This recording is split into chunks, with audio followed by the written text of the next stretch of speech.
Robert Plank Show, episode 252 From Lead to Gold. Develop a life plan and business plan that results in happiness and joy with Alchemy advisor Stephen Rodgers. Hey everyone, and welcome back to the show. And our guest today is Stephen Rodgers from the alchemyadvisors.com and steverodgerstoday.com. So, Steve, welcome to the show. Can you tell us who you are and what you're all about? Hey, pleasure being here. Thank you so much. Yeah, Steve Rodgers, as you said, I do run this company called Alchemy Advisors.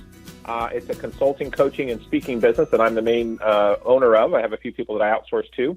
And I help entrepreneurs and corporate companies find more productivity, more profit, and more purpose in what they're doing in their life and business. I also wrote a book this last year and became an Amazon bestseller. And I also speak internationally to conferences and conventions and leadership groups. And prior to that, I was the CEO of a very large real estate company in Southern California and worked for Warren Buffett, who owned that company. So I switched over from the real estate space into the consulting coaching practice about 2 years ago. Awesome. So lots of stuff going on, and so you do your consulting and your coaching, and you got the three P's, and you do all your speaking and stuff. And so, having said all that, is there sort of like something that you've been doing lately, or an area where you specialize in, where you really stand out compared to everyone else out there? Yeah, what ended up happening in my business is I ended up really becoming a business connector and a business development guy within the companies I'm consulting for, which I wasn't really quite anticipating. So I realized that my past network that I had of people locally and nationally, whether it was at the high level of real estate or finance or title or escrow mortgage or in the tech space, that all of these contacts I'd made over 25 or 30 years were of real value to the clients that I'm coaching and consulting, because they either wanted to connect with their products and services to a lot of these people that I knew. So I wasn't quite anticipating that. So beyond the consulting, what I'm doing is I also reach out to my network and I connect my clients with various organizations. As an example, one of my clients was trying to get to Keller Williams, which has got 145,000 real estate agents on a national level, and they were trying to get their product or service up there and were having no luck. I said, well, I know Chris Heller, who's the CEO. Why don't I call him up and see if we can get an appointment?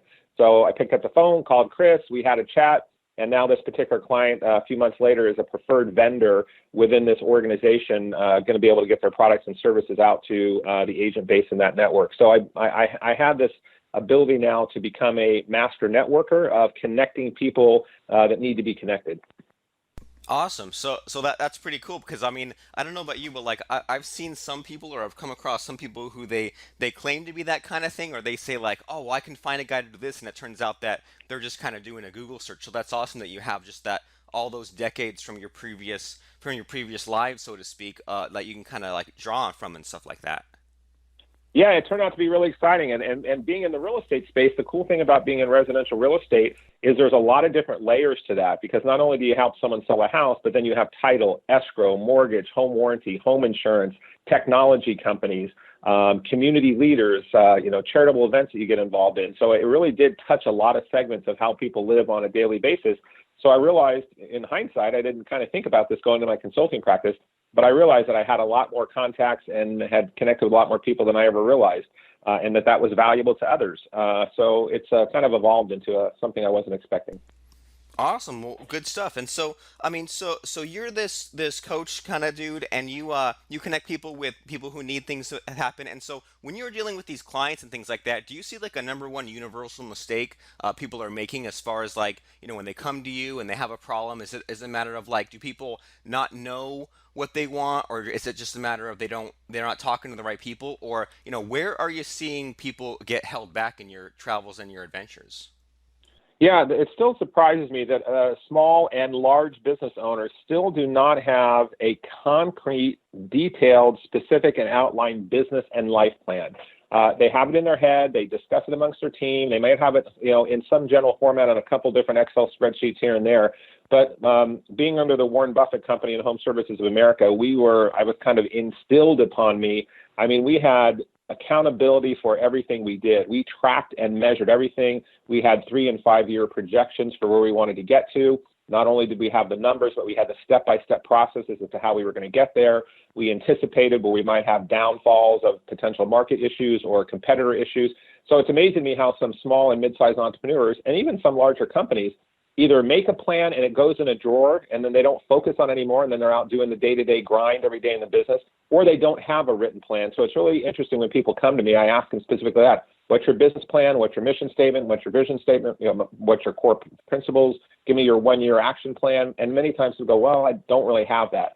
So I bring them right down to a ground level and have them do homework, sit down and figure out what that's going to look like and map it out. And then we timeline it, and then we make action steps around it. So that's probably one of the biggest things I see that I start with people at.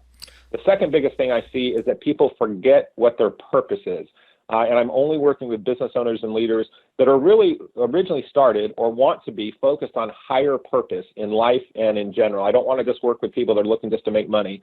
That's fine and dandy, but I want to be focused with people that are helping better the planet, better their lives, better the community, better some higher calling out there. So I really make sure I'm having that weaved in to their products and services as to what they're working on.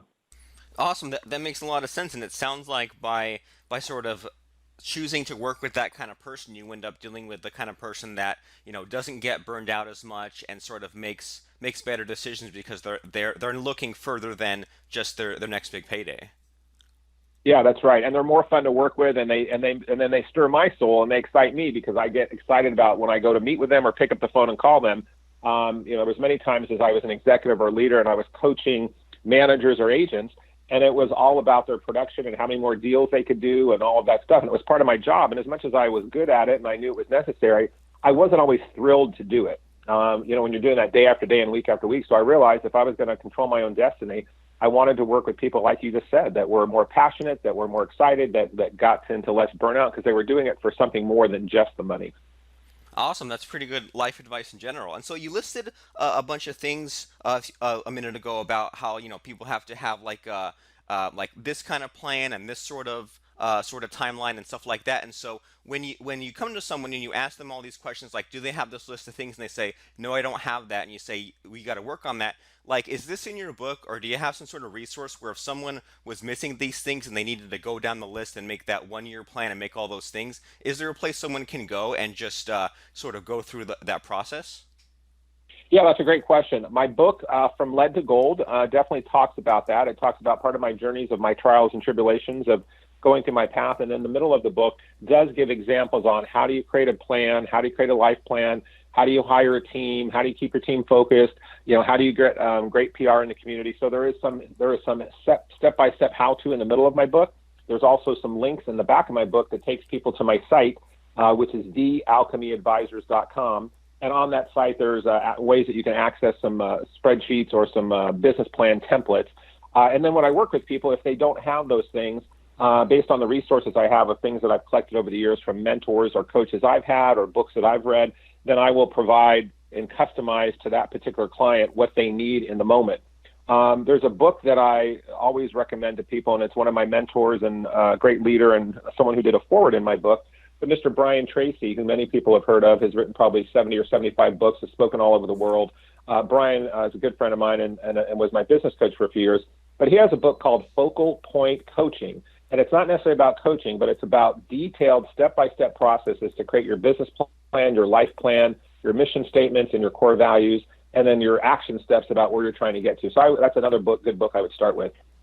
Awesome. So sounds like something that we all need. And so when you were kind of telling that story there, you said that you've had some sort of ups and downs in your entrepreneurial journey, like maybe before you had all this sort of stuff figured out. So could you kind of tell us like what things were like for you back then before you had a lot of these things figured out, and maybe like some of those struggles you went through?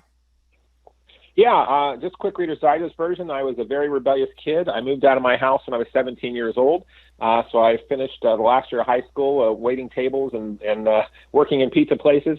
I quickly went from the hotel restaurant business 10 years later into phasing into the real estate business, which ended up being a great launching ground for me. But along those ways, I had a lot of struggles financially, trying to make rent, trying to figure out who I was, trying to figure out what I want to do in life. And once I found real estate and I realized I could have a path and find a way to make a lot of money and meet a lot of cool people, that took me on my path.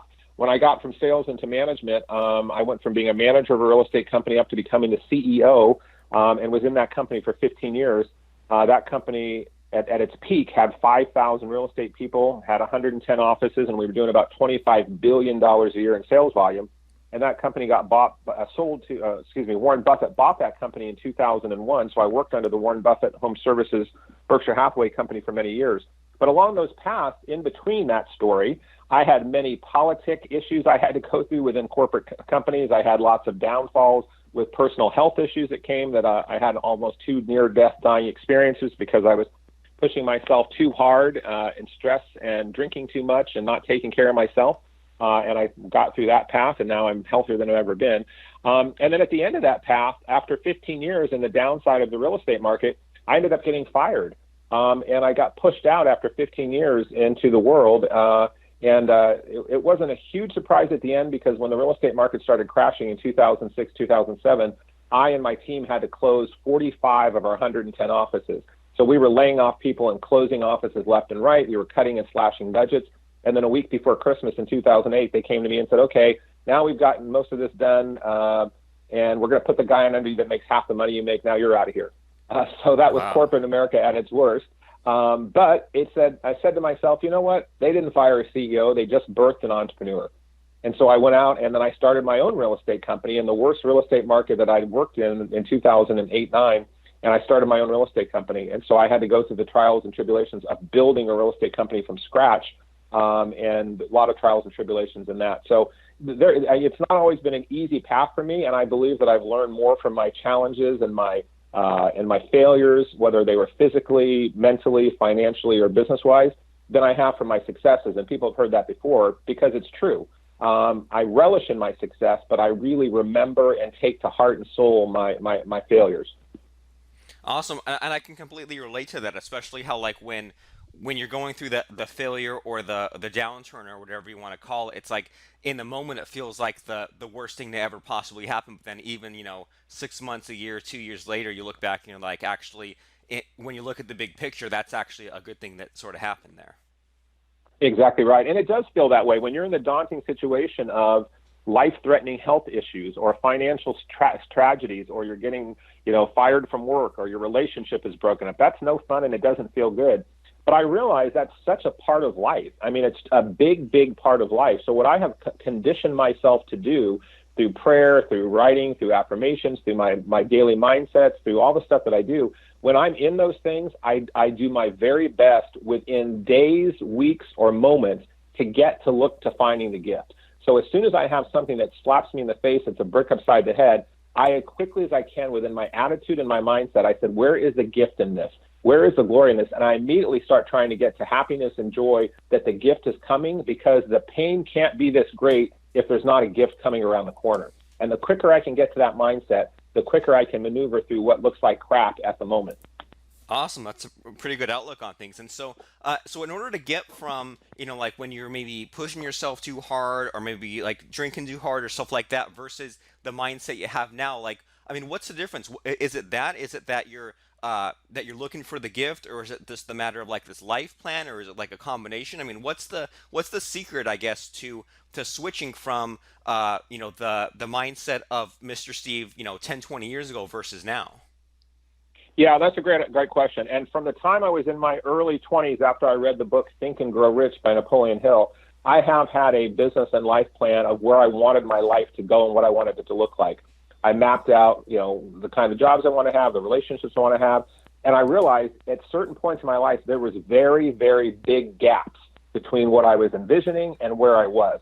And in between that place was stress and pain. And instead of me filling that stress and pain with action steps and action items and doing the work that it takes to make those things happen, a lot of times I filled it with stuff that was not productive, like drinking or eating too much or procrastinating. And so what I did is I hired coaches. Over the years, I've had a business coach or a life coach literally for the last 20 years that helps keep me on track and accountable to saying what I want to do. And the more and more aware I become and the more action steps I take, the more I make that gap less and less and less. The other thing that I realized, Tony Robbins always talks about that we're pushed by, two things. We're pulled by pleasure, things that are pleasurable, or they pull us, but we're pushed by pain. And unfortunately in life, the thing that we react to the most and take the most action is the pain. So I realize when I'm putting out these big goals in the world and these big mission statements and these big things, when I create pain in my life, it's because it's propelling me to then get to that next level. And so I look at that as part of the puzzle. So yes, it is a combination of all those things, but being aware it's part of the recipe and part of the formula allowed me to stay sane while I was going through the process. Awesome to get through those sort of struggling times. And so there's something that you mentioned in there about like like setting these goals and setting big enough goals, and you said that maybe you had these goals that were maybe like too big or too far out, or maybe like there wasn't a lot of sort of like the middle part, how am I going to get there, filled in, and then that led to you filling that in with other stuff. And I mean, is there a secret to that? Is there a secret to like setting a goal that's like big enough but not too big, and it's the right size and all that? I mean, does that make sense? Like, is there a secret to setting like the right size of goals? Yeah, that's a great question. And I tell people to set the goals as big as they possibly can and as crazy goals as they can. And then let's step back, keep it out there, but then let's chunk it down. So what I realized is I was just putting out these really big goals. And even though I don't always know how it's going to happen, I do know that I can take weekly and daily steps that are little tiny baby steps that I can then take the elephant and bite it one step at a time. So then that might be, if I want to make, $50 million or whatever it might be, I'm like, well, that's not happening in the next month, that's for sure. So I realized, well, what would I have to take to create enough money that starts an investment plan or allows me to buy a business or allows me to do such and such? So what I recommend people doing is put out their big, huge, hairy, biggest dreams they ever have, and then let's figure out a way to make that bite-sizable chunks, which then is stuff that you can get your head around. And then we have to make realistic timelines about what those are. So when I tell people to do their massive goal setting and dreaming, then we have to realistically put some time frames around it. And I do find that people can really do much less in a year or two than they think they can, but they can do a lot more in 3 to 5 years than they probably expect they could. So it's just trying to get a little bit more realistic on what those goals are, and also realizing that in the way the universe works, every goal, every action has a gestation period. Just like it takes, an orange tree a certain amount of time to grow or an elephant baby to be born, everything in life has a gestation period. And unfortunately, we have not unlocked as a human species yet how long the gestation period is for every dream. But if you put in the steps, those dreams can become true in their own period of time. And you just have to have also patience along the way. Awesome. That's a good way of looking at it. And it's like once we have that sort of idea in our head that there's a gestation period, it at least for me, it sort of makes things a lot more bearable, because otherwise it's like I feel almost like that when like I'm doing all this work, not getting paid, and then once the business is built or the website is built or the traffic's built or whatever, now that after I've done the work and I stop working, then the money comes in. It almost feels like it's like an opposite kind of thing. Like I did the work, there was no money, I stopped, the money came in, and that's a really good way of looking at it. That well, you're gonna have to put through almost like the unpaid internship, so to speak, as far as building your business, that gestation period. And so I like how your answer was, have both big and small goals. Have the big, huge, hairy goal, like you said, and then break it down, and then have the timeline, and then you can sort of have your cake and eat it too. You can have the big, huge, honking goal, but then also be realistic about it, because yeah, like I'm sure you've seen this too. You've seen people who they sort of have this big, huge goal they know they're never going to hit. They don't hit it, and they say, "Oh, whatever, I'll just try again next month." And next month they have another goal they know they're not going to hit, and just sort of this kind of pattern. And so you said that. So have the big goals and chunk them down and do the timelines and do these consistent actions every day. So do you have any sort of secret to getting motivated every day, or to putting in that meaningful work, or to do those profitable actions every day? Is there a secret to sort of getting yourself motivated day in and day out? Yeah, that's a great question. I do talk about that in my book as well. But two main things. I have a daily ritual that I do every day that is just as important to me as brushing my teeth or taking a shower in the morning. And that's where I get up and I do my daily exercise. I do daily affirmations. I do daily prayer. I do read something of spiritual nature. And I out loud yell and scream to music my affirmations of what I am and who I am and what I'm about. So I have this whole recharging thing in the morning. And then at the another time, 1 or 2 times throughout the day, I do some type of 15-minute meditation. And then I have a daily scorecard that I do, and I just broke it down into 4 categories. And I'm looking up on the wall right now at my office here, but I have a little whiteboard, and it's just got lines down the middle and across the sides. It looks like a tic-tac-toe board. And at the top, it says body, being, bonds, and business. And I'm trying just to get to 4 points a day. And on my body, I get a half a point if I eat healthy and I exercise. I get another half a point. So I'm just trying to get to 1 point. On my business, if I work in my business and on my business, I get a half a point for each of those. I get 1 point. On my bonds, if I'm treating my family with love and respect and kindness in that day, I get a half a point. And if I'm doing something outside of my family and bonds, I get another half a point. On my being, if I meditate daily and then I do something of spiritual practice, I get another half a point. So on a daily basis, I'm just trying to get to 4 points. And at the end of the week, I'm trying to get as close to 28 points as I can. So I have a weekly scorecard, and it just kind of gamifies it for me. That keeps me focused, that before my pendulum gets too far out of whack or too far to swing, because I'm not perfect every day, it's a scorecard that keeps me back in track. And I know when I'm closer to my 4 points a day, I'm happier, I'm healthier, I'm more focused, and I'm more motivated to do it again the next day. That sounds freaking awesome. And so all these things that you found that have helped you, like the daily ritual where you have exercise and affirmations and the yelling and the scorecard and all this sort of stuff. Like, is this the kind of thing where like you sort of like added to your system as you went along and like kind of picked and choose different things that were working for you? Like, is this the kind of thing that sort of grew for you over time? Yeah, it definitely evolved. I mean, I definitely have done affirmations for a very long time. I've used the index cards that I used to have in my briefcase where I had my cards that I wrote my affirmations. Now that's evolved to an iPad or an iPhone. I do audio files where I talk to myself in small chunks of audio files and play them in my earphones when I run or work out. The scorecard came about a year and a half or two ago when I went to a conference and a guy turned me on to this. And I said, I love that. It's simple. It's easy. It's in my face every day. So as I go to workshops, I read, I learn, I take bits and pieces from what I learn from others, and then I make it my own and customize it.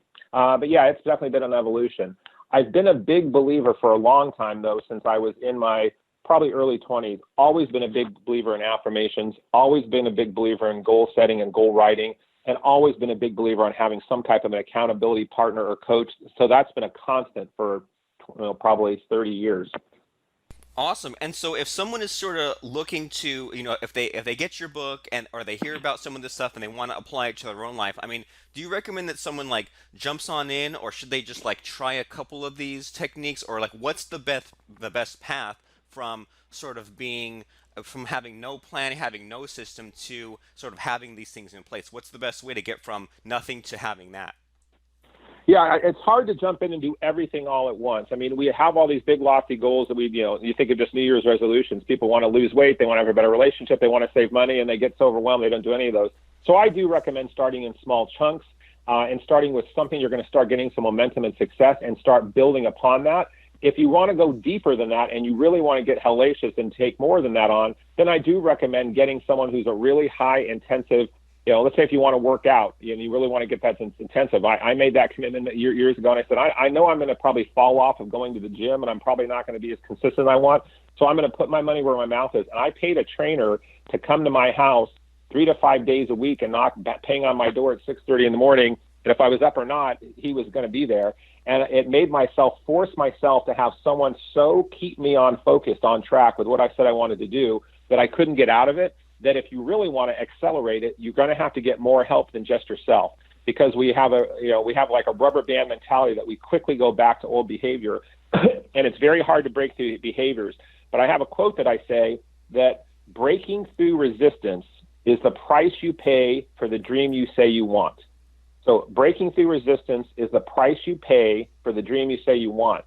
So if the dream is really big and you really want to break through resistance that we all have, you have to have as much momentum behind you and around you to break through that barrier. It's like breaking through the sound barrier. And it's hard to get through that sometimes. But once you do and you break through that, there's great power on the other side of that fence. Awesome. I think that's really good advice. And just from everything I've been hearing from you today, it sounds like a lot of this is like the best stuff from, I mean, Think and Grow Rich, the best stuff from Tony Ramos. And I've never heard it all like sort of combined all together, and I can sort of see why you're the Alchemy advisor. So can you sort of tell us about, we mentioned your book already, but can you just remind us about like, what's super awesome, what's super special about the book, why should everyone get it, as well as any other websites or anything else you want people to know about you? Yeah, thank you for that. Yeah, the Alchemy Advisors is, it came about, the name of my company, Alchemy Advisors, came from the book The Alchemist. And if you haven't read The Alchemist, it's not a how-to book, it's not a business book, but it was written by Paulo Coelho, and it's a parable and a story about a young boy, Santiago, who goes to the desert looking for his treasure and finds his inner peace and his inner power. So I love the book The Alchemist, which was one of the reasons that it led to the name of my company, Alchemy Advisors. I also love the concept of turning lead into gold, which is what the alchemists used to do. So the whole theme about my company and my book and my website is taking challenges in life that we all have, or taking something of value, because lead is still valuable, but it's perceived that gold is more valuable. So if you're trying to turn something in your life from value to higher value, or if you're feeling weighted down, like did you have a lead weight around your neck and you're just being held back, how do you find ways to turn from lead into gold? So I'd recommend reading The Alchemist. I'd recommend reading my book, From Lead to Gold. I'd recommend checking out my website. There's some videos and videos on there, and it's different content and information. And then I've already mentioned Brian Tracy, who I'm a big fan of.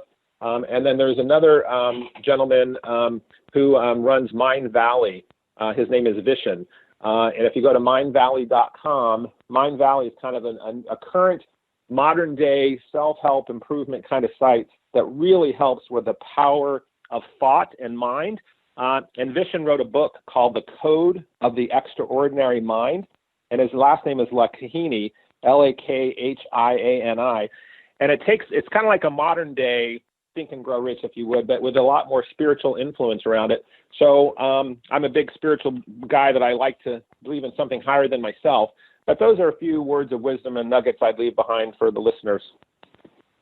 Awesome, good stuff. We'll make sure to put all of those in the show notes at robertplank.com/252. So we'll have all those links in there, the books, the Brian Tracy stuff, Think and Grow Rich, Code of the Extraordinary Mind, all that awesome stuff. So thanks for stopping by the show today, Steve, for sharing, in our little brief window of time, sharing some of the nuggets people need to know, and sharing some of the things where, we might have heard of a few things before, but probably, we're all guilty of not using all those, resources at our disposal, as well as all these cool new things like that scorecard idea, especially was, I think, pretty freaking amazing. And I haven't heard anything sort of quite explained in that way, as far as, making sure you're on target for your goals and doing those important things every single day. So everyone should go right now to Steve's website, and that is at thealchemyadvisors.com to check out his blog and check out his books and check out everything he has to say,